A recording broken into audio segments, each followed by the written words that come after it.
பிரைசலான் தேவனுக்கு மகிமை உண்டாதாக. ஜெபத்தின் மேன்மை.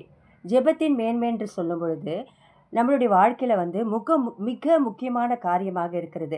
நம்ம உலகத்தில் எதுக்கு வேணும்னா நேரத்தை செலவிட்டு கொண்டிருக்கலாம். இப்போ டிவிலையோ சரி, மனிதர்கிட்ட பேசுகிறோம் சரி, புக்ஸ் படிக்கிறதுலையும் சரி, இல்லை வேறு தவறான ஒரு என்டர்டெயின்மெண்ட் விஷயமா இருந்தாலும் சரி, எல்லாத்துக்காக நம்ம நேரத்தை செலவிட்டு கொண்டிருக்கலாம். ஆனாலும் தினந்தோறும் தேவனுடைய சமூகத்தில் நம்ம அமர்ந்து ஜெபிக்கும் பொழுது தேவன் எல்லா விதமான கிருபையினாலும் சந்தோஷத்தினால சமாதானத்திலே நமக்கு கொடுக்க வாஞ்சையாக இருக்கிறார்.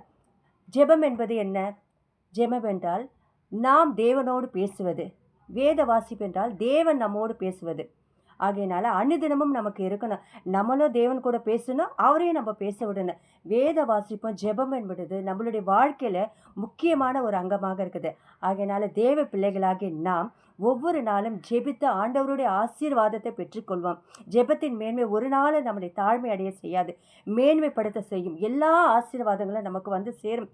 நம்ம ஆண்டவர்கிட்ட கேட்கலாம், ஜெபத்தின் மூலமாக இது வேணும் ஏசப்பா, அது வேணும் ஏசப்பான்னு எவ்வளோ காரியங்கள்.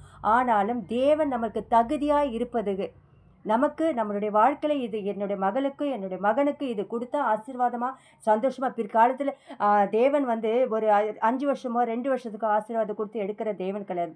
ஒரு பொருளை நம்மளுக்கு ஆசீர்வாதமான ஒரு பொருளை, ஒரு இடமோ பொருளோ, எந்த ஒரு கணவனோ மனைவியோ இல்லை வாழ்க்கையை எது கொடுத்தாலும், பிள்ளை கொடுத்தாலும் அது காலங்கள் அதிகமாக இருக்கும், முடிவு பரியந்தம் இருக்கணும்.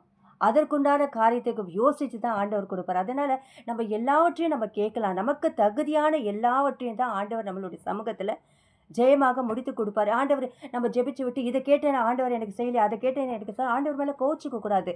உனக்கு என்ன, என் பொண்ணுக்கு என் மகளுக்கு என்ன தேவையோ அதை கொடுக்க தான் ஆண்டவர் சித்தமாக இருக்கிறார். அதுவும் தகுதியான நேரத்தில் ஆண்டவர் கொடுக்க நம்மளுக்கு வல்லவராக இருக்கிறார். அதற்காக கர்த்தரை ஸ்தோத்திரிக்கிறோம். தேவன் தாமே இந்த வார்த்தைகளை ஆசீர்வதித்து இந்த ஜெபத்தின் மூலமாக நம்மளை மேன்மை அடைய செய்து ஜெபிக்காதவர்களும் இனிமேல் ஜெபிக்க தொடங்குங்க.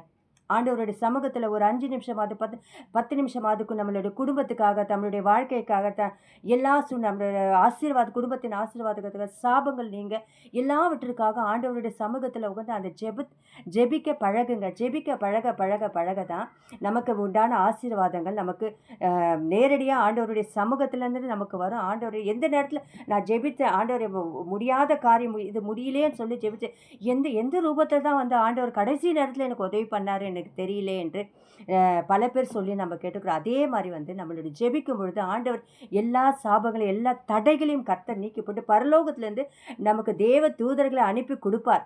கவலைப்படாதுங்க, நிச்சயமாக ஆண்டவர் எல்லாவற்றையும் ஜெயமாக மாட்டுவார். ஜெபத்தை விட்டுறாதுங்க.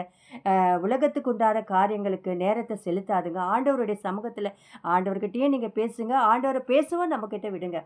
அதுதான் வேத வாசிப்பு ஜெபமும் நம்மளுடைய வாழ்க்கையில் அனுதினமும் இருக்கணும். அதற்காக கர்த்தரை ஸ்தோத்திரிக்கிறேன். இதை பார்க்குற ஒவ்வொரு தெய்வ பிள்ளைகளும் சப்ஸ்கிரைப் பண்ணிக்கோங்க, ஃபாலோ பண்ணுங்கள், லைக் போடுங்க. நீங்கள் உங்கள்கிட்டேருந்து ஒரு ரெஸ்பான்சிபிலிட்டி வந்தால் தான் எனக்கு ஆண்டவருடைய வார்த்தை எனக்கு கொடுக்க இன்னும் அதிகம் யூஸ்ஃபுல்லாக இருக்கும். இருந்தாலும் இதை ஒருத்தர் 2 பேர் பார்த்தா கூட ஆண்டவருக்கு நன்றி சொல்லுவேன். யாராவது ஒருத்தருக்காவது ஆண்டவருடைய வார்த்தை போய் சேருதா, அதற்காக ஆண்டவருக்கு ரொம்ப நன்றி சொல்லி ஆண்டவருக்கு ஸ்தோத்திரம் சொல்லுவேன். அதனால் இதை பார்க்குற ஒவ்வொரு பிள்ளைகளுக்கும் சப்ஸ்கிரைப் பண்ணிவிட்டு பாருங்கள். தேவன் தாமே இந்த வார்த்தைகளை ஆசீர்வதித்து உங்களுக்கு பிரயோஜனம் உள்ளதாக மாற்றுவார். ஸ்தோத்திரம்.